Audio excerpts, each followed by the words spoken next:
Assalomu alaykum opa, yaxshimisiz? Bir mahsulotimizni ichayotgan ekansiz, nazorat qilgani kelgan edik. Mahsulotni olganingizga qancha bo'ldi ichayotganingizga? Yaxshimisizlar?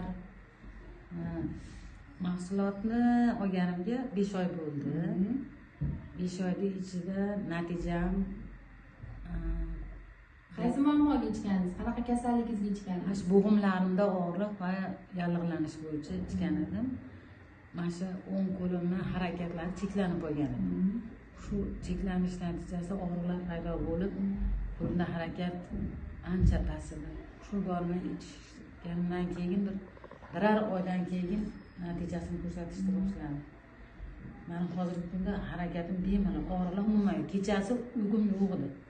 Qizim yaxshi biladi. Qo'lim og'rishi qizimni taklifi bilan. Vrachlar nimani qo'yishgan tashxisni? Menda asl bo'g'imlarda yallig'lanish deyishgan. Bo'g'imlarda yallig'lanish deyishgan. Shuni nimasida mana kalsiyni kamayishi, yoshimiz katta bo'lganligi uchun yallig'lanish orqali shuni qo'limda ham og'riq paydo bo'lganda undan oldin shu ko'ksatroz olganman. Chap oyog'imda 3 tur yemirilish bo'lganligi uchun operatsiya bo'lganda protez.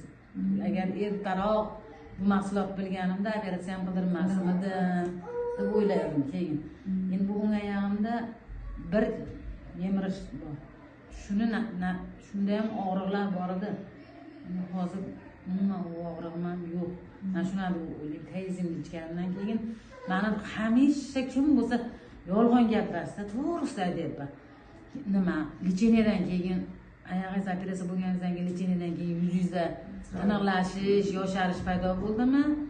Deyishsa, keyin aytdim shu mahsulotni ichayotganimni natijasi bo'lsa kerak. Yuzimdagi mana shu yosharishni, tiniqlashishni, ajinlarni tekizlanishini o'zimdan ham ko'ra chetdagilar yaxshi biladi.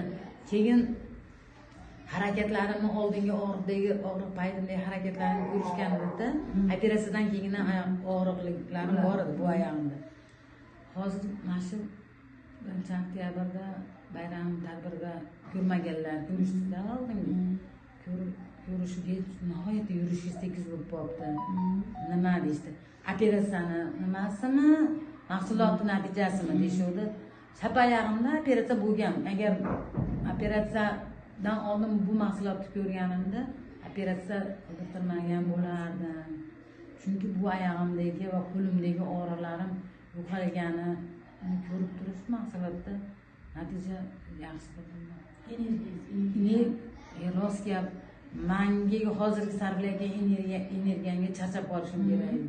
Operatsiyadan keyin odam horiydi-ku, to'liqadi, o'zini quvvatini yig'ib olish oson bo'lmaydi. Menda shunday narsa bo'lmadi. Boshida mahsulot olayotganingizda ishonganmisiz, ishonmaganmisiz?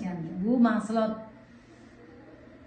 nimada hozirgi gapim olaman, odamni juda mikin deb oldiga ancha nimalarni qo'yadi.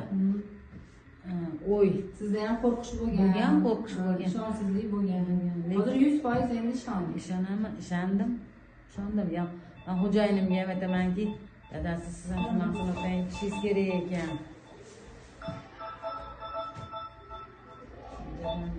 Zanj mahsuloti yoqdi sizga. Mahsulot yoqdi. Mana endi ishonmaganlarga sizni hattoki aytaymi bitta narsa. Nevarami Toshkentga olib borib professor Kayizim yozib berdi-da. O'shandan keyin men aytdimki, mana butun boshliq nima, bu doktor navbatgan juda ham buni programmaga qabulga kirish oson bo'lgan. 3 oyda kelayotgan. O'sha ham yozib bergandan keyin bu aytayapti, hujayralari tiklanishiga yordam qiladi. Hozir endi bemalol qo'rqmasdan kimga yaqinlaringizga tavsiya qilaverasiz.